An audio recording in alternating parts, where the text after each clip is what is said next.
God puts us in nations, in places, not by mistake, but to do a job. What if we opened our eyes to the needs of our colleagues, of our leaders, of our subordinates, and we were a priest on their behalf? Welcome to the Repurposing Business Podcast. My name is Brett Johnson. And I'm Lynn Johnson. And we're going to be talking about how to get our business into God's business world. So thank you for joining us this week and every week on the Repurposing Business Podcast. Well, welcome to the Repurposing Business Podcast. I'm here with Amy Chanthapavong. Amy, welcome. It's great to have you. It's good to know that you can still pronounce my last name. Well, you know, it's so special and so unique. And in fact, it's a good segue into your story. Amy, tell us a little bit about your background. Go back into who is Amy. And I know it's a long story, but take us all the way back to Laos. Oh, yes. So I was born in San Diego, but my parents are actually refugees from Laos. And they escaped communism and sought political asylum in San Diego. Wow. Yeah. And what year did they come over? Gosh, I want to say my parents came over around 79, but I have other relatives and grandparents that came in like 75, 76, right when the U.S. pulled out of the Vietnam War. Yeah. So your dad was a colonel in the Air Force? Is that what he... No, he was a fighter pilot, right? My grandfather was a colonel in the Army, and my father was a lieutenant in the Royal Air Force, and he was a fighter pilot. Yeah. Okay, great. So I come from a military background, I guess. Uh-huh. Yeah, there we go. So don't mess with Amy is the subtitle. Yeah. Great, fantastic. And so you grew up, as do many, as a bit of a third culture kid, right? Was it that way for you, or did you feel completely American when you grew up? I was utterly confused. My parents raised me as if I grew up in Laos. So as if I was born in the jungle. But I was mentally American. So it was confusing to have to be one culture outside of the home and a completely different culture inside the home. So there was tons of conflict and misunderstanding at home. Wow. Yeah. And how did that shape your response to challenges that came at you in life? I think because, I had this like war background, and even when my family came to America, we were in the ghetto. Living in public housing. And so there was a lot of fight. There's a lot of survival, poverty mentality. So I just took things head on, and it was like fight or flight. Quite something. So you got through your high schooling and so forth, and then what happened? Yeah, so I was in high school, and I was quite the wild child. I like to live right on the edge, right before someone might fall off the cliff. I like to be right there in that space. And so with that kind of mentality, I think I was like ripe to get to know Christ. And I think it was about like in high school when a couple of people I knew started to share the gospel with me, but I always stopped them mid-sentence. Wow. Always, because I was a fighter. I was very rebellious. And so it's just like, I don't want to hear about your gospel. Thank you, but no thank you. Yeah. When did that change then? That shifted very soon in college when I think I just saw hypocrisy everywhere. Yeah.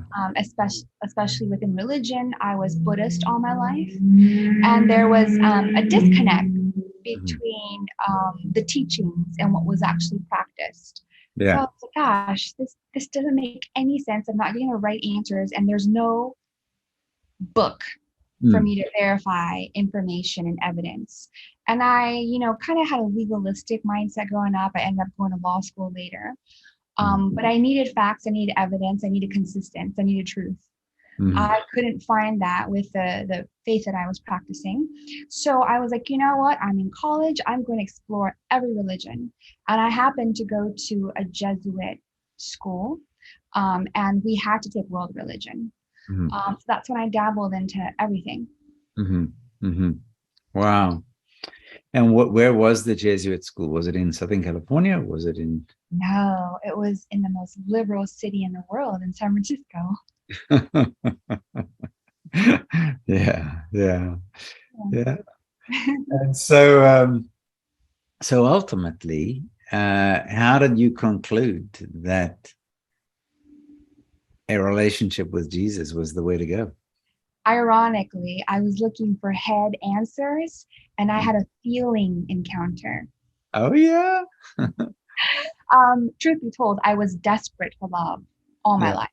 yeah, I think coming from an Asian background, Asian American, um, there was not a whole lot of affection, yeah. affirmation, no public displays of anything. So, growing up in that environment and seeing a lot more love and affection on TV or with my friends at school, I always wondered why I didn't have that growing up. So I Mm, thought it in all the wrong ways, that one could seek for love. And I remember I asked a devout Christian friend who went to church. mm, He went to Cornerstone in San Francisco, and I was like, hey, can I come with you? And it was a very seeker friendly church, but it was a worship that really got to me. I started to sing, mm, and all of a sudden there was this feeling mm. in my heart. And it was emotional. And up until then I had suppressed every and any emotions I had. So for it to start like bubbling up, I was just like, what is this feeling? I have a heartbeat. I'm alive. And so I turned to my friend and I was like, I feel love. And I said, I don't know who your God is, but I want to know. Mm. So it was from a feeling of love that piqued my curiosity.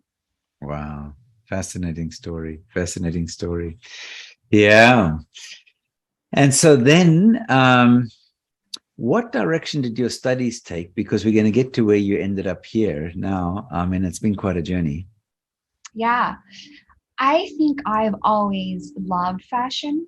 Mm. And growing up at home, my mother and I often bought fabric. And for every special occasion, we sketch our outfits and then we had a seamstress make it. So Yeah. for prom, Sadie Hawkins, all my outfits were custom made. Yeah. That was just like quite normal practice in our family. And I did have this special affinity for fashion, but in my little naive head, I was just like, yeah, fashion's like for dumb people. Smart people like become doctors, lawyers, and engineers. Yeah. So I also love politics because of my family history. Yeah. And I ended up studying politics, Mm. and then interning for Congresswoman Nancy Pelosi Yeah. for a semester. Didn't like that. So I went to law school Yeah. Yeah. and just left fashion behind. Yeah. Yeah. Okay. Yeah. But somehow you stayed in the whole world of fashion and beauty, right? You're missing the turn that you took on the beauty route. Right, that one. So I switched from law. I also decided I didn't want to be a lawyer, although I love learning it. And when I switched out of law, I went into tech because I was in San Francisco. Mm. I worked for a tech company for 6 years, and we had an office in New York, and they had asked me to move to New York to open that office. I was an operations manager that time. I gladly said yes. And I said, hey, could I study fashion at Parsons, post work hours? And they didn't have a problem. So I studied fashion design at Parsons in New York while Mm. working for a tech company.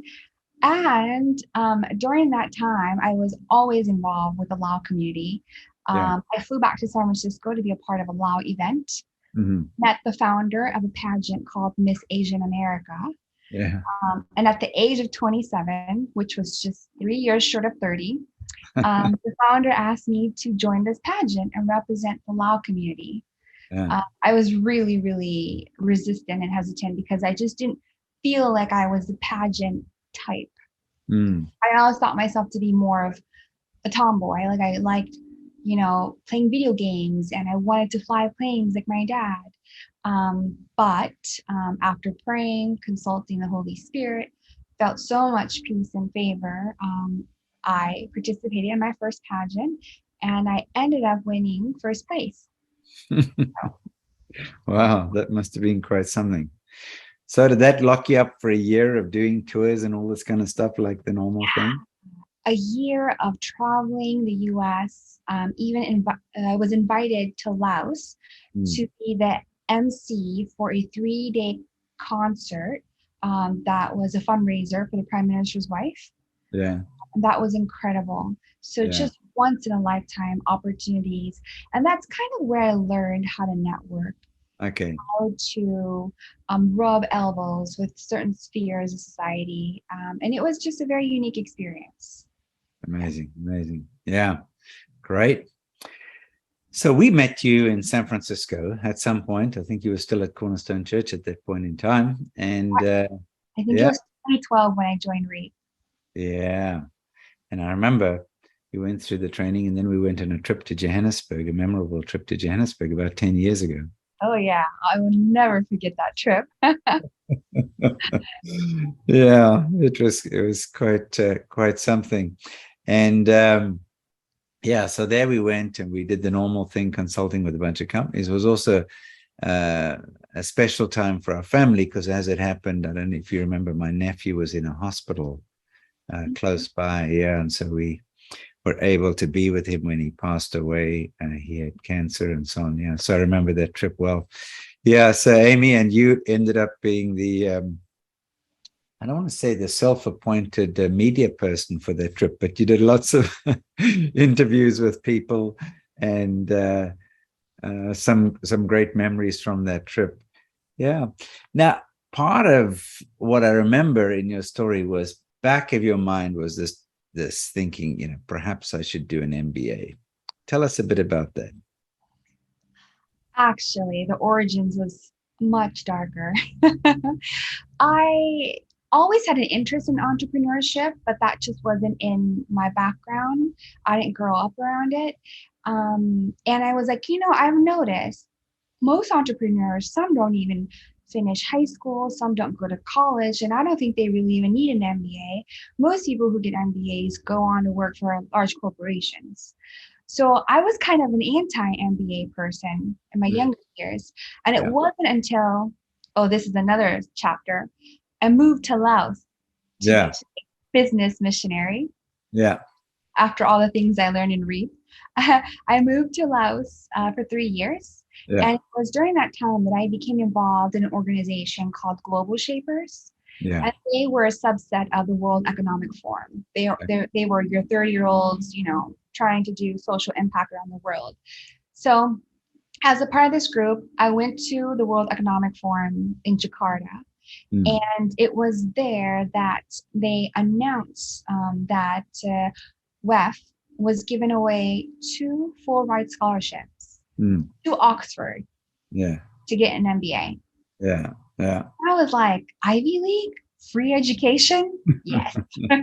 MBA? Sure. Yeah. I didn't know anything much about MBAs. Yeah. So I prayed about it. I felt like I had a lot of confirmation in favor. Move forward, got accepted to Oxford, got a conditional offer letter. Yeah. And they said, we would love to have you, but you won't be getting a scholarship. We're giving that away to other students. You didn't get a scholarship, you just have an admission. So fork up that $100K. Yeah. And they said, please submit your GMAT score in 2 weeks. Yeah. And I said, well, what's GMAT? Yeah. Like, I'm a part of Global Shapers. Don't we get like a free ride into B school? Yeah. They're like, yeah, no, you have to take the standardized test like everyone else. Yeah. And so I crammed and I failed. I got my last name and my first name right. Yeah. On the test. That's getting your last name right is actually quite an accomplishment. Yeah, it is. Yeah. That didn't get me into Oxford. Yeah. So it was my first real encounter with I would say, a huge disappointment and failure when I felt like the Lord was in it. Right. I felt like he was with me the whole way. I got so many confirmations, and I'm like, how did I hear you but have this result? Right. And, I was a bit younger in my faith. So after that disappointment, I thought, I'm not hearing you right. I don't even know if we have a real relationship. And I broke up with God for 3 months, which means I stopped talking to him. Yeah, well, that's quite tough. But so we'll pick up on that in a second. But your time back home, did you feel like a foreigner, or did you feel like I've landed home, or did you have a bit of each? You mean in Laos? Yeah. Laos was never home for me. It was a foreign country. Yeah. When I first landed, it was my parents' country. Yeah. And I showed up as American as I could, with opinions, with a need for transparency, with certain standards that don't apply overseas. So I just stuck out like a sore thumb. My presence, my mindset, what I said, what I thought, it wasn't always welcomed, but they smiled and they received me very well. But other than that, I don't know what happened behind closed doors. So I didn't feel like I fit in. Yeah. But I felt like I was well received, but just stuck out like a sore thumb. Yeah. Must have been tough. And you worked on a variety of different businesses and ideas and things there? Yeah.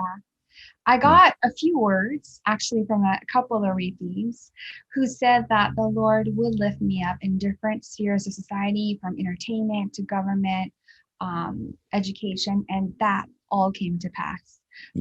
My first role was a chief strategy officer for a media company, but I was also head of a record label. So I was in media and entertainment. We got, government contracts with NGOs as well. Then I moved into real estate and the food industry. And my last job in Laos was a banker for an Australian bank, where I managed trade finance loans. Yeah. Wow. Quite a variety of things. So that in some respects was a good prep for business school, in terms of some of those different entrepreneurial efforts, plus seeing how you do and don't do things in developing nations, right? Yeah, it was wonderful preschool to school. Yeah. So how did you get from failing the GMATs and ending up in the UK? Yeah, I love the prophetic. I operate in it quite a bit, and I have a lot of prophetic people that I consult. So one of my spiritual mothers at the time said, the Lord wants you to continue studying for the GMAT. And I was like, why? I just failed. And she's like, and he told me to sponsor your GMAT courses. Wow. I was like, okay, sure, I'll attend. And I continued doing GMAT preps online. That was maybe 2017. And it wasn't until like a year later when I came back, I left Laos, came back to San Diego, and I was going through a period of healing and stuff. I was praying and fasting, and I saw the 3 letters LBS. And I knew that stood for London Business School. Right. And I was like, yeah, God, wrong brand. That is so not Oxford. Yeah. So I started having this thought like, oh no, he's going to lead me back to London, something with LBS. And my co-founder for the fashion company and my best friend at the time was living in London for 6 months. She invited me. I thought during that time to stop by LBS on recruiting night. And she got a prophetic word from God for me. Yeah. And she said, the Lord told me to tell you that in 3 years' time, you'll be coming to this school, not for the education, but for the network, for his kingdom business. Yeah. I was like, okay, thank you. Thank you so much. I didn't ask, but thank you. So in 2017, I got confirmation that in 2020 I'd be going to LBS. Yeah. And lo and behold, January 2020, completely forgot about London, completely forgot about the word. I was just worshiping at church, Yeah. fasting again. Mm. And so loudly, God was like, hey, renew your passport, apply to business school. You're moving to London in September. Yeah. And I Wow. was like, okay, I'm going to give this 24 hours to make sure I wasn't crazy. Wow. But yeah, eventually I did all of those things and I got accepted. Fantastic. Fantastic. So you then head over in what year did you head over? September what? 2020, during the pandemic, I was during going to lockdown. say, yeah, I was going to say, whack in the middle of a pretty tight lockdown. Not so great for networking, right? No. Yeah, no. Yeah.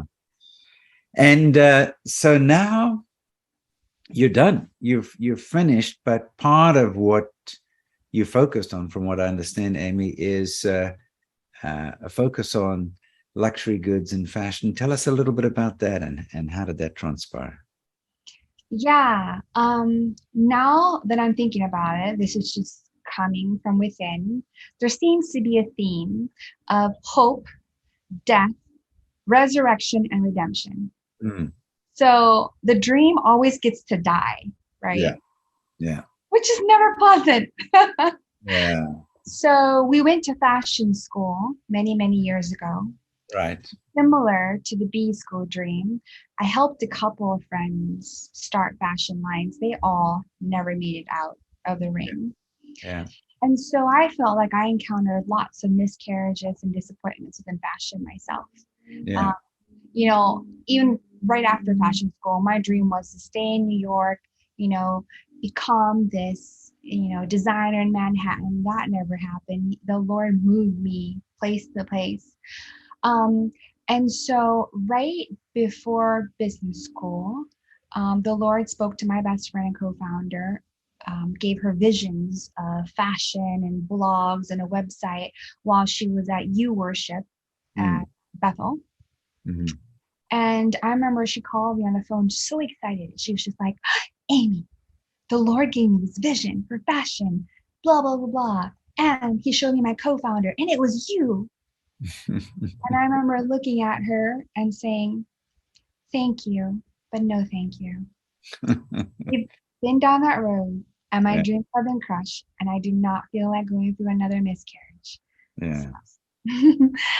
So, but of course, months later, the Lord would like bring up those feelings and those dreams about fashion again. And he was definitely speaking to me, pick it up again, pick Yeah. it up. So I said, okay, our Father has been speaking to me. So let's talk. What does it look like? And I think because I had that business background Yeah. and my co-founder was more like of the supernatural, we took Mm. different approaches. Mm. I was more practical in like, okay, if we're gonna do fashion, let's do accessories, let's do leather goods because the turnover isn't so quick. You Mm. can have a design and just change colors and fabrics, but kind of you don't have to deal with sizing. Yeah. Whereas clothing, it's seasonal, standardized sizing, it's just a lot more difficult. And at that time, both her and I were working for tech companies remotely. So we were often digital nomads, just Yeah. traveling for events, working out of cafes. And we had so many bags, Mm. bags upon bags upon bags that were completely unorganized. And we're like, geez, you know, for what year it is, 2019 at the time, why are we still carrying bags that do nothing? Yeah. Why can't we have bags that are beautiful, organizes, charges, has GPS tracking, like add a little bit of tech in there. So Mm-hmm. that was our thought. We, with the idea, did a PowerPoint deck and naively started to fundraise with no prototype, no MVP, just a Mm-hmm. deck. And at that time, I knew quite a bit of the high net worth individuals in the Valley. And so we just set up time. And these people were like, I can tell how passionate you gals are, but we know nothing about fashion or retail. Yeah. Yeah. Like, maybe try investors in New York. Yes. So they were interested, but they just didn't have the background to really invest and be a part of it. And they said, also, you don't have an MVP, so it's really difficult. Right. So I was like, okay, that didn't work. So when I started the B school journey, I figured, I'm in Europe. A lot of bag manufacturers are in Italy, in the UK. So why don't we just start bootstrapping this and developing the product ourselves? Yeah. Yeah. Yeah. So you did that while you were at B school. Yeah. Fantastic. And that led to the creation of a company. So what is the name of the company? Yes. So originally we wanted the name Valor because Valor means courage. And in both of our lives, it just takes so much courage to do some things. And we wanted that value to shine through in the branding, in our ethos. And so this brand is about courage. It's about empowering women and defining beauty from the inside out. Yeah. But since Valor was already taken, we needed to add another word to it. And we happen to love London. So the brand is called London Valor. Yeah. And the Valor is spelled VALOR? Correct. Correct. Yeah. Fantastic. That's great. So now you have some products and you still have the dream of doing something with a more beautiful tech product? Yeah. So the smart bags would take a lot more development work. Right. And we figure, why don't we just design leather goods for now and go to market with something which we can develop and brand and have a personality out online. So we did. We designed a luxury tech pouch. Yeah. So this pouch organizes all of your cords and tech accessories, which that was always a mess in our bags.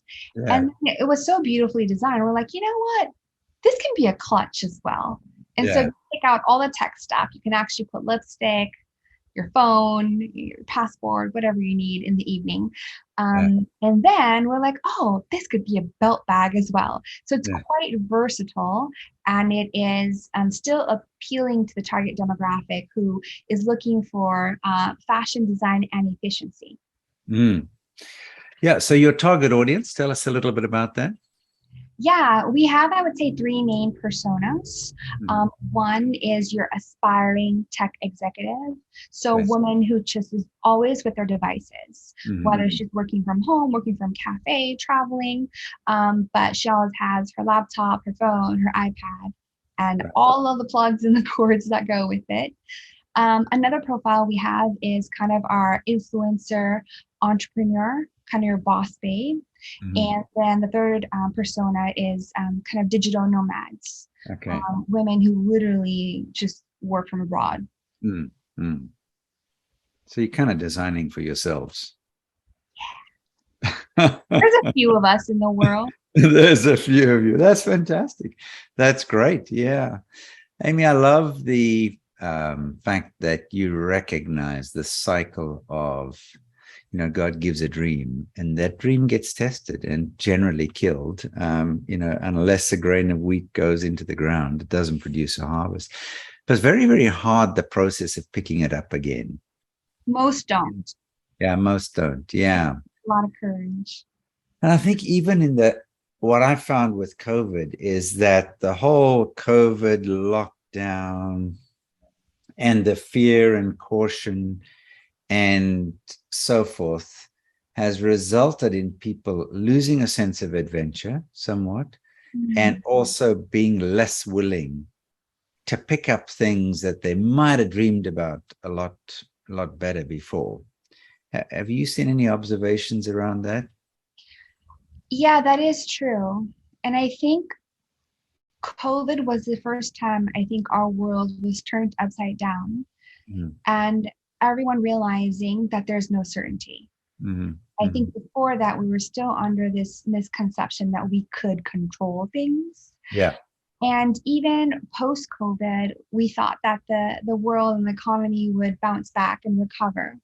Yeah. We had other things Yeah. like hyperinflation and war and energy crisis. So more and more, I think people are feeling out of control. Yeah. So maybe subconsciously, we're doing things to control the little bit of environment that we have. And that could be de-risking a lot of things in life. Yeah. So I definitely see that in England. I see that in London. Yeah, no. Yeah, I think it's a so what are some of the things that you did to restart or to jumpstart yourself to put the defibrillators back on your heart when you had to go back to an area that had been the death of which had been painful? Yeah. I can't take any credit for it. I think it was the relationship I have developed with God over time, where I hear him. So he's always the one pursuing me. He's always the one speaking to me. You know, when I wake up, when I go to bed, and he's just like, remember, I have a word for you. You know, do this, pick that up. So first is always hearing from the Lord and then bringing those words to community, which I intentionally, wherever I move to build a community, a foundation where I can say, okay, this is what I'm hearing, this is what I'm feeling. Can I please get your opinion? You know, am I going crazy? Does this sound right? And it's usually a trusted community who knows my past, my present, and, you know, my heart's desire. Right. And then thirdly, it does take that part of, okay, you have heard from the Lord. You have gone to advisors. Now it's you. You have to execute. So are you going to live in fear or are you going to live in faith? Yeah, love that. Recently, I was reading in Romans and it was talking about that the scriptures have been given so that we can have encouragement and so that we can endure. And so I find also just giving God the time to speak to your heart about those things and not saying, okay, yeah, that dream died, therefore I'm not going to talk about it again, even though it might come back in a different format, in a different location. Might not happen in New York, but it might happen somewhere else. You know, it might not happen quite as we thought. Yeah. So yeah, just to commend you for pressing through with that, because building that persistence capital, I guess, is really, really important. Yeah. Oh, that persistence capital. Yeah. Yeah. The willingness to endure and to persist actually banks spiritual capital is what it does, because there will be cycles in the future. You know, there will be difficulties in the future. There will be challenges. And so to be able to bank that and to know, okay, well, we got through this with God. And also in the kingdom of God, I love the fact how you point out that things begin with God speaking. Now, I know, Amy, you're a luminary in the Lemon Leadership Model. I know that, among other things, and you're a thinker. And so, yeah, often things begin with a thought, with an idea. But actually in the kingdom, it begins with what God says, you know. So when God says, LBS, you know, you're heading to London, or God says, however that word comes to you, then that becomes also part of the seed for what happens in the future. But we have a choice. As you say, most people, we let the seed go, right? Yeah. So have you had to protect the seed in your life? What does that look like?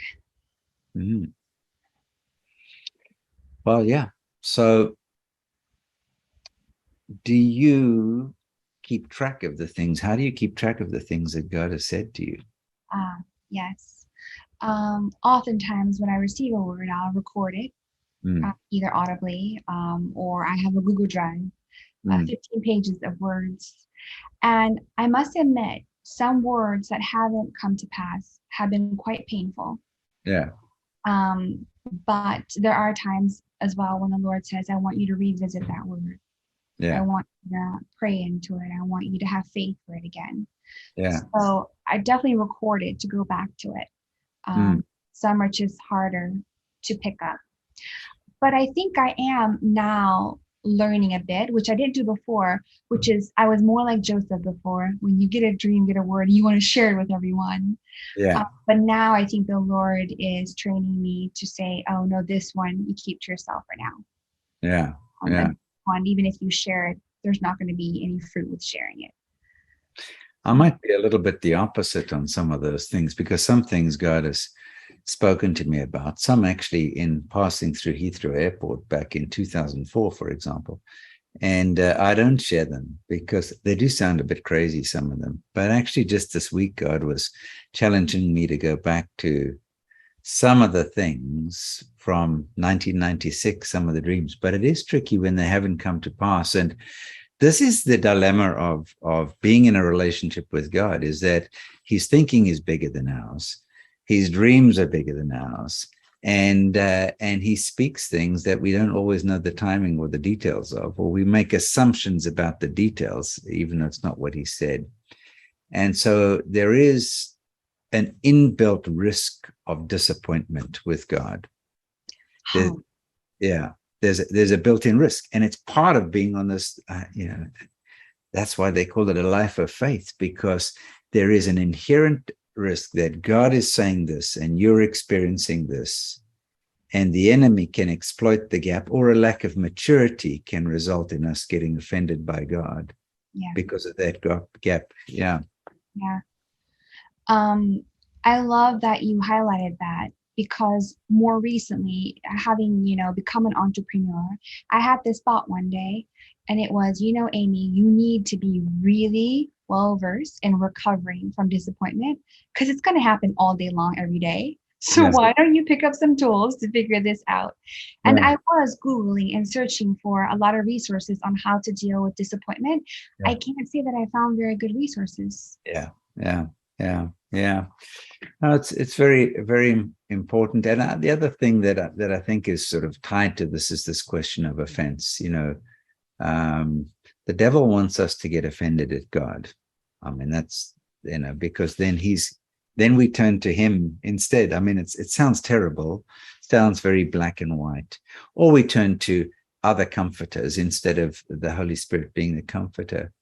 But if we're looking for excuses, or if we're looking for reasons to be offended by God, it's not hard to find them. If you are on a journey of faith, you want to tilt your heart towards offense, it can happen. And so it requires a discipline to say, okay, I'm going to stick with this thing. There's a lovely psalm that says, one thing God has spoken, two things I have heard, which is an interesting thing. And he said, what I've heard is that you, O God, are good and you are strong. And so I read that and I thought, okay, that's amazing. But what did he hear? What was the one thing he heard?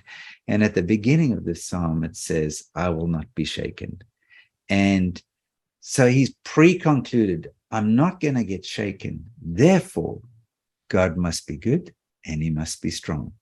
And I think it's important in the entrepreneurial journey to pre-decide that God is good and God is strong, so that when a shaking comes, you can conclude, I'm not going to be shaken. Yeah, there will be shaking, but I'm not going to be shaken. Yeah. So, Amy, you talked about the past, the present, so the future. Talk to us a bit about the future of London Valor and where you see things going. Yeah. We would love to start developing tech bags. Yeah. Which would require a lot more investment, and also building out an ecosystem for aftercare services, which is a huge part of being customer centric and customer service. So we are in the process of fundraising, kind of our pre-Series A, pre-seed round. Yes, so we are wanting to also go into experiences. Yeah. Because London Valor is so much more than just fashion or leather goods. It's a lifestyle. Mm, It's a purpose-driven, value-based brand yeah. where we want to welcome you into this world of valor, this community of valor, where you live a courageous life holistically, whether Yeah. it be, physically, health, spiritually, emotionally, in every way possible. We want to empower you to be strong. Mm, mm, So that can include, experiences, clothing, um, lifestyle, other products as well. So it's a whole world of valor. mm. I love that. So you're really using the entree products to build a community. You're really looking to say, okay, through this product, I can build a relationship, I can build a community, and I can be building up people of valor who will do amazing things and who will know their beauty and will be grounded, know their identity, and so on. Yes. There's only one problem with this concept is I kind of get the feeling I'm not going to get invited to one of your experiences in Portugal. Invitation is right here, Brett. Yeah. Brett and beauty, the beauty industry, they don't seem to kind of naturally go together. Yeah. So you are actually right now, as we speak, in Lisbon, and talk to us about what you're doing there, and when is your next experience, and how do people access that? Yeah, our first and next experience is called Authentic Love. Mm, So it's a 4-day, 4-night wellness retreat in Portugal. mm, And having gone through B school, living in London, a common theme was coming across women who had been hurt and mm, battered by relationships, yeah. whether if they were married and divorced, Mm, or dating and have had unsuccessful relationships, and through the course of those relationships have left and abandoned themselves, mm, um, forgotten how to love themselves if they ever knew. mm, So authentic love is about relearning how to love ourselves again, mm, because God loves us, but He can only love us to the extent that we are willing to receive and love ourselves. mm, So we mm, are our hands and feet to ourselves. And so authentic love is kind of teaching women how to love ourselves physically, spiritually, and emotionally.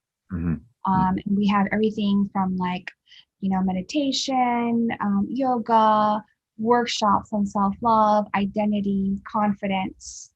Um, yeah, mm. all in Yeah, Portugal. all in Portugal. Fantastic. Yeah, fantastic.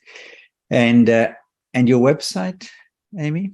Yes, our website is just londonvalor.com, and experiences is one of the pages on there. So you Yeah. can learn more details about the experience. And that again is coming up early first week of November. Mm-hmm, mm-hmm. So if somebody came to your first experience in November, they'll walk away and what would they have Yeah, I happened in would their say lives? a better sense of purpose, Mm-hmm, the tools on how to love yourself, mm-hmm, how to feel, mm-hmm. and a lot more confidence, Yeah. especially in the area of connecting and relating to yourself and then to others. Mm. And they'll be part of a community. Yes, Yeah. community of like-minded individuals who are learning how to live courageously. Yeah. Awesome. And spurring each other on to do the next thing despite what's happened in the past. So one of the things, as we talked about this, and naturally, Amy, when I hear your story, my mind goes to, well, who could I connect you with, on the funding side or on the product side or whatever, and some ideas have come to mind. And you had a great suggestion. What was your suggestion? That we should host a REAP event in Europe. Yeah.